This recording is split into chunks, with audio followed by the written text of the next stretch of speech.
বহু বছর আগে শিবপুর নামের এক গ্রামে থাকতেন প্রসন্নবাবু। পেশায় ছিলেন কবিরাজ। ৫-৫টা গ্রাম দূর থেকে মানুষ তার কাছে ওষুধ নিতে আসত। যখনই কারো শরীর খারাপ হতো সবাই বলতো, চলো প্রসন্ন কবিরাজের কাছে যাই। একদিন উফ, এই হঠাৎ ঝড় কেন? আমার আম গাছগুলো তো শেষ হয়ে যাবে। এই বিদ্যুৎ যেভাবে পড়ছে ভেতরে বসেও ভয় লাগছে। দরজা জানালাগুলো বন্ধ করে দিই ভালো করে।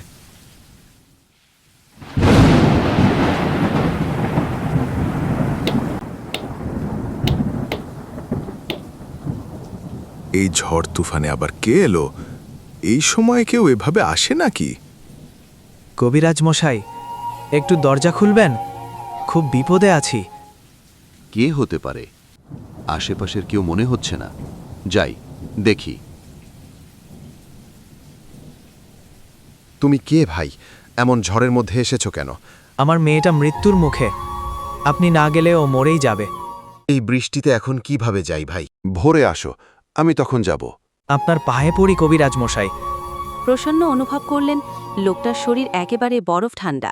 একটু ভয় পেয়ে গেলেন। পা ছাড়ো, বলো কি হয়েছে? আমার মেয়ের কালা জ্বর হয়েছে। এখনই চলুন, নদীর ঘাটে আমার নৌকা আছে। ঠিক আছে, আমি ছাতা আর ওষুধের বাক্সটা নিয়ে আসি।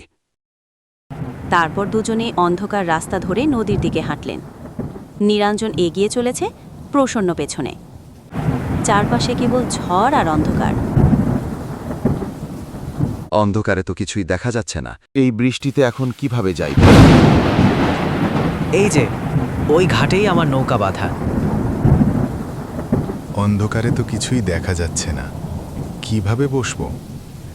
একটু কষ্ট করুন, আপনি শুধু নৌকায় উঠুন।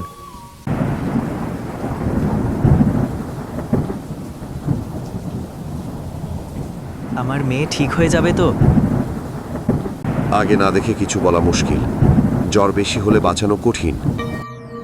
মাঝি নৌকা বাইছে তো বাইছে, কূলে আর পৌঁছায় না। এই মাঝি, কত দূর এখনো? উত্তর দিচ্ছ না কেন? না, এটা কি? মাঝি কোথায়?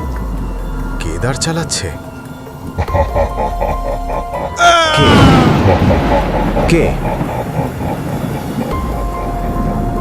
চিনতে পারছিস না কবিরাজ?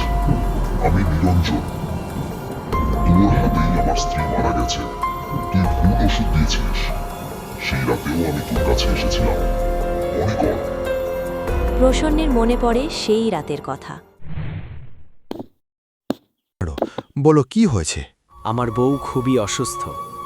কবিরাজ মশাই, আপনি এক্ষুনি না গেলে সে হয়তো মারাও যেতে পারে। তুই শুধু একটা ওষুধের শিশি দিয়েছিলি, কিন্তু ওটা ভুল ওষুধ ছিল। ওটা খেয়ে আমার বউ মারা গেছে। আর তারপর বউয়ের মৃত্যুর শোকে আমিও আত্মহত্যা করি।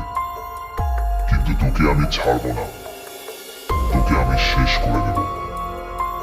এই কাল বৈশাখীর ঝড়ে তুই নদীতে ডুবে মরবি।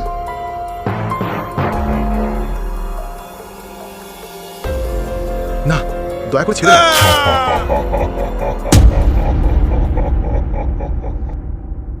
কবিরাজ পানিতে ডুবে হাবুডুবু খাচ্ছিল, চেষ্টা করছিল নিজের জীবন বাঁচাতে। এই যে কেউ ডুবে যাচ্ছে। আরে, আপনি তো প্রসন্ন কবিরাজ। এই কি অবস্থা? কবিরাজ তাকে সব ঘটনা খুলে বলল, যে তার সাথে কি কি হয়েছিল।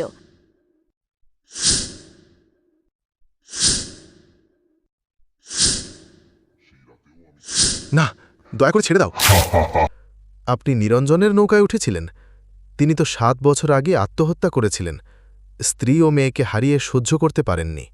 আজ আমি সত্যি এক ভয়ঙ্কর মৃত্যুর মুখ থেকে ফিরে এলাম। এই শিক্ষা আমি সারা জীবন মনে রাখব।